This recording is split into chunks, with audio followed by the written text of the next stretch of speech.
This is Company Tales, fun facts about your favorite brands and companies.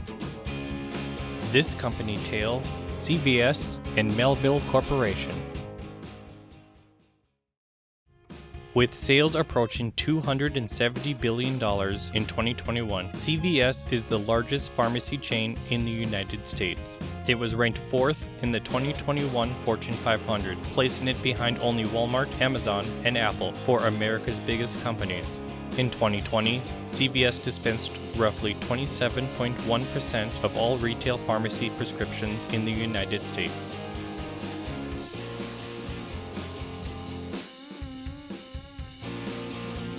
In addition to its retail pharmacies, the company operates 1,100 walk-in clinics, acquiring MinuteClinic in 2006. It provides pharmacy benefits management services to about 105 million members, merging with Caremark in 2007, and it insures about 34 million people, acquiring Aetna in 2018. CVS is an acronym standing for Consumer Value Stores, its original name upon establishment in 1963. The company adopted the CVS acronym as a brand essentially from the beginning, with both names being featured in its first logo. During the early 2000s, the company marketed that CVS stood for convenience, value, and service.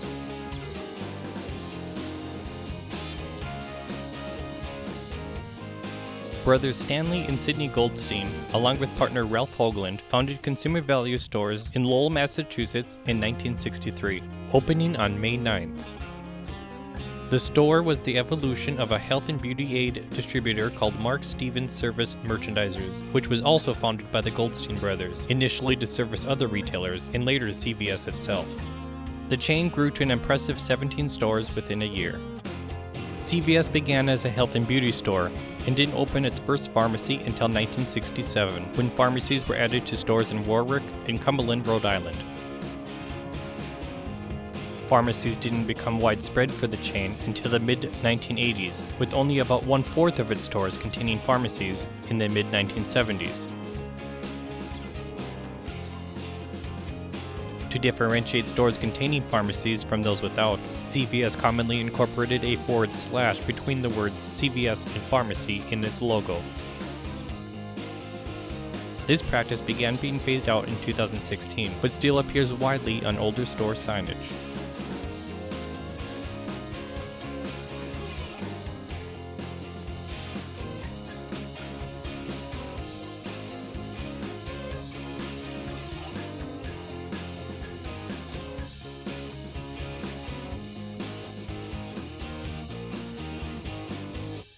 The retail conglomerate Melville Corporation acquired CVS in 1969. Stanley Goldstein continued leading the CVS brand under Melville's umbrella, eventually becoming president of Melville in 1986, then chairman and CEO 1 year later. Goldstein retired in 1999. Melville was founded as Melville Shoe Corporation in 1892. It ultimately became the largest shoe retailer in the United States. As of 1974, shoes still accounted for 71% of the company's sales. This share dropped to 53% 4 years later, then 22.5% in 1989. As shoe sales took a back seat, Melville closed 6 of its 7 shoe factories during the mid-1980s. These events foreshadowed the longtime significance of CVS to the overall company. Melville owned the footwear brand Thom McAn, as well as Footstar/Meldisco and related subsidiaries. This division primarily operated the footwear departments of Kmart stores, in a store-within-a-store format. Coincidentally, the connection with Kmart continued with CVS President and Chief Operating Officer Chuck Conway, becoming Chairman and CEO of Kmart in 2000, controversially overseeing operations through Kmart's 2001 bankruptcy filing. CVS was the first non-apparel company brought into Melville's portfolio. Melville was nearing $500 million in annual sales at the time. Other brands in its eventual portfolio included Linens and Thins, Marshalls, Wilson's Leather, and KB Toys. Of these, Marshalls remains the strongest contender in today's retail, with most others defunct or significantly downsized. Melville grew to annual sales exceeding $11.5 billion. By the 1990s, CVS was the dominating brand in Melville's portfolio, accounting for almost 43% of all revenue in 1995. As a result, Melville sold off its other chains to focus exclusively on CVS, officially changing its name to CVS Corporation and moving its headquarters to CVS's headquarters in Woonsocket, Rhode Island. Melville's historic footwear division was spun off as Footstar, which Sears Holdings acquired in 2008 after decades of Meldisco and Footstar leasing Kmart footwear departments. Linens and Things was also spun off. The parent company of TJ Maxx acquired Marshalls. Consolidated Stores, then parent of Big Lots, acquired KB Toys. And Wilson's Leather was sold to a management-led investor group. The backing of Melville escalated to CVS's growth from 41 stores upon acquisition to about 100 stores by the following year, concentrated in New England and the northeastern United States. CVS first exceeded $1 billion in sales in 1985, accelerated by adding pharmacies to most of its older store types. CVS can attribute much of its fast-paced growth to strategic acquisitions. Its first significant acquisition was that of the 84-store chain Clinton Merchandising Incorporated in 1972 for about $21.5 million.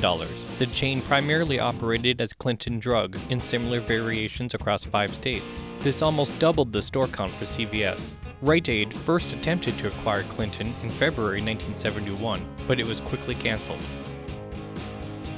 5 years later, CVS acquired the New Jersey-based 36 stores of Mac Drug, which solidified its Northeast presence. People's Drug in 1990 was its largest acquisition up to that point, containing 490 stores concentrated in the Mid-Atlantic markets, including DC, Pennsylvania, Maryland, and Virginia.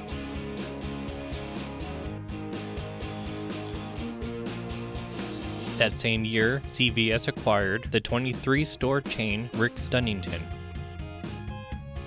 CVS leveraged the revenue earned from Melville divesting its other retail divisions to finance even faster growth. Mostly, it paved the way for CVS to acquire the larger retail chain Revco in 1997 for $2.8 billion, adding 2,500 stores to its existing portfolio of 1,400 stores. Revco had locations in 17 states, most of which were new markets for CVS. Once again, Rite Aid attempted to acquire Revco prior to CVS, but encountered trade regulation hurdles with much more overlapping markets potentially limited competition. It's reasonable to argue that the Revco acquisition was the most important in the company's history. It instantly catapulted CVS into the second largest drugstore chain in the United States, behind only Walgreens. The resulting acquisition more than doubled the footprint of CVS, resulting in about 4,000 stores and annual revenues exceeding $13 billion. CVS wasn't done, acquiring Michigan-based Arbor Drug the following year in 1998, which included 200 stores. It was about this time that CVS made serious effort to shift from operating stores inside shopping centers and strip malls to freestanding locations, most of which contained drive-through pharmacies. By 2003, 52% of all stores were freestanding, and 55% 1 year later. Co-founder Stanley Goldstein retired in 1999, turning over the reins to Tom Ryan, who started as a pharmacy intern with CVS in the mid-1970s. Ryan himself retired in 2011. In 1999, CVS acquired Soma.com for $30 million. Soma was the first e-commerce-based pharmacy, having launched that January, 1 month ahead of Amazon-backed Drugstore.com, which was acquired by Walgreens in 2011. CVS operated Soma.com independently until merging it with CVS.com in 2002. Also that year, CVS launched ProCare, a chain of specialty pharmacies for chronic diseases and conditions. CVS ProCare has evolved into CVS Specialty. The next major acquisition by CVS was Eckerd Drug from JCPenney in 2004. The deal included a pharmacy benefits manager and 1,268 stores, mostly located in Florida, Louisiana, and Texas. Rite Aid acquired the remaining 1,858 Eckerd Pharmacy and Brooks Pharmacy stores 2 years later. The Eckerd acquisition propelled CVS ahead of Walgreens to become the nation's largest pharmacy chain. Since Eckerd stores accepted JCPenney credit cards as payment, CVS continued doing so at all CVS stores until 2014. Since emerging as its own independent successor to Melville Corporation, CVS had grown from 1,408 stores in 14 states, with annual sales of $11.8 billion in 1996, to just shy of 5,500 stores in 34 states, with sales of $37 billion in 2005. While CVS continued pursuing retail acquisitions and organic growth, it began a strategic transformation into a diversified healthcare company.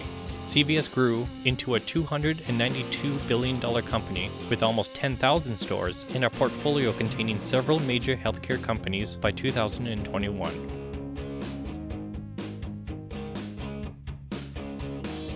Acquired in 2006, MinuteClinic is a chain of walk-in clinics that were then operated inside select Target, CVS, and Cub food stores, mostly in its home state of Minnesota as well as Maryland. MinuteClinic will receive its own highlight later in this video. Also in 2006, CVS acquired the standalone Sav-on and Osco drugstores from Albertsons, totaling about 700 locations, mostly concentrated in the Midwest and Southwestern United States. The Osco and Sav-on brands themselves were excluded from the transaction and continue as in-store pharmacies for Albertsons and Jewel stores. The following year, in 2007, CVS completed the acquisition of Caremark, formerly called MedPartners, which was the largest pharmacy benefits manager in an all-stock transaction worth about $26.5 billion. CVS won against Caremark competitor Express Scripts. The newly merged company was worth more than $70 billion and became known as CVS Caremark. Then in 2008, CVS purchased 521 Long's drugstores, expanding its presence in the mountain states on the West Coast and into Hawaii. CVS opted to retain the Long's name in Hawaii, but eventually opened new stores under the CVS umbrella to more directly compete against Walgreens expanding in the state. CVS slowed acquisitions for the next 6 years until purchasing Navarro in 2014. Due to the strong brand awareness of Navarro, the market leader in southern Florida with a 17% market share, CVS retained the Navarro brand in the markets where it served. Navarro was founded in Havana, Cuba in 1940 before relocating to Florida following the Cuban Revolution. In 2015, CVS acquired 1,660 Target pharmacies and began operating them under the CVS banner in a store-within-a-store format. This was the largest store count acquisition made by CVS since Revco in 1997, although these are not full-line drugstores. Also that year, CVS purchased Omnicare, a major provider of pharmacy services to long-term care facilities.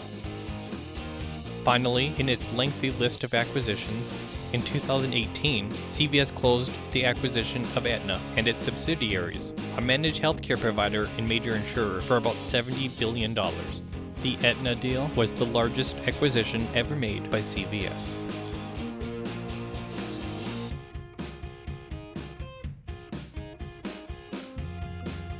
In 1964 debuted the company's first logo, which was a shield containing the lettering CVS. A variation of this also had the full consumer value store's name placed alongside or beneath the shield.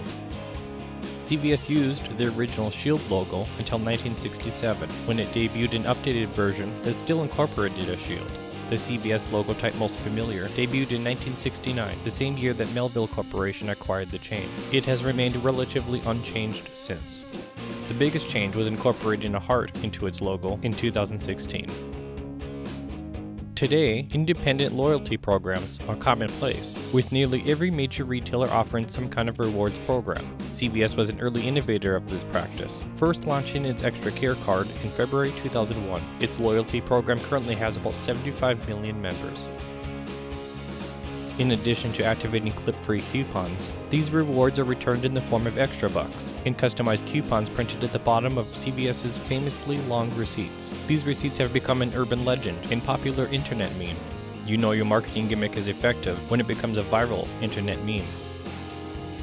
It seems that these long receipts are purposeful, a marketing gimmick to demonstrate the amount of savings each customer receives through the ExtraCare program.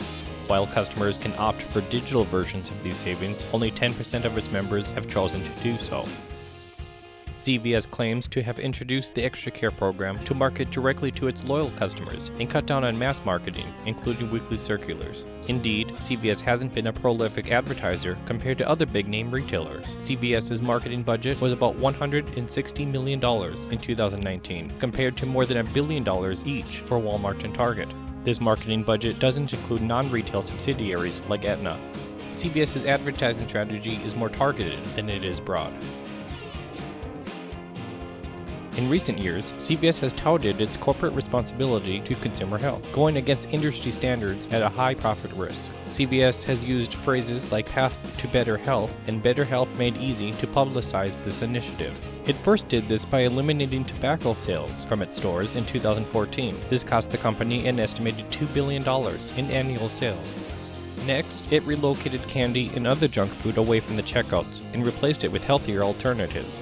This began in 2015 with 500 pilot stores before being extended nationally. As recently as 2022, there has been a push to remove all junk food entirely from its stores, but this is meeting more resistance.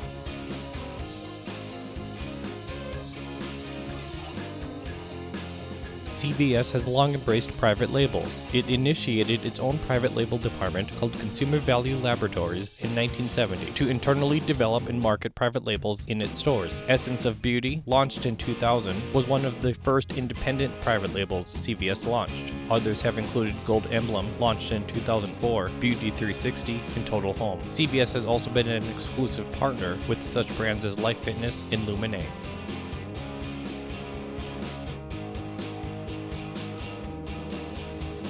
MinuteClinic is a chain of walk-in clinics owned and operated by CVS that tests, treats, and prescribes remedies for common ailments at flat-rate fees. MinuteClinics are staffed by either a physician assistant or a nurse practitioner. There were about 1,100 locations as of 2021. MinuteClinic began as a private venture called QuickMedx, which was founded in May 2000 by Rick Krieger and partners Douglas Smith, Steve Pontius, and Kevin Smith. The idea for what became MinuteClinic came after two business partners compared similar stories of the difficulty to seek quick treatment for their son's common ailments, an ear infection and strep throat. The men realized an opportunity and immediately outlined the concept.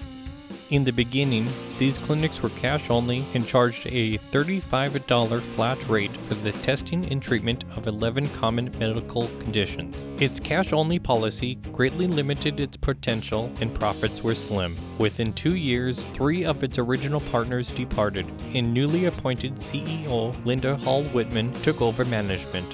Whitman dropped the cash-only policy and instead encouraged payment through insurance and large employers. This strategy paid off. By 2003, MinuteClinic reported revenue of $2.5 million, then almost $4 million in 2004, when it treated more than 70,000 patients. The first clinics opened inside 8 of SuperValue's Cub food stores, located in the Twin Cities of Minnesota, as well as clinics inside the Best Buy corporate campus in Richfield, Minnesota, and the Medical Arts Building in downtown Minneapolis. Soon after, MinuteClinic began opening clinics inside Target stores, another major company headquartered in the Twin Cities region. Baltimore, Maryland was the first market outside of the Twin Cities that MinuteClinic expanded to, beginning in 2004, followed by Nashville, Tennessee in 2005. In June 2005, MinuteClinic hired former Arby's CEO Michael Howe to lead. There were 22 MinuteClinics across Minneapolis and Baltimore. Later that year, the first MinuteClinics to open inside a CVS were located in the Twin Cities suburbs of Plymouth and Eagan, in addition to Baltimore. Clinics were added to Bartell Drugs, based in Washington state, about this time too. By the end of the year, there were MinuteClinics in 7 states, with expansion into 3 more states planned for first quarter 2006. CVS first invested in MinuteClinic in 2005 before fully acquiring the company in 2006.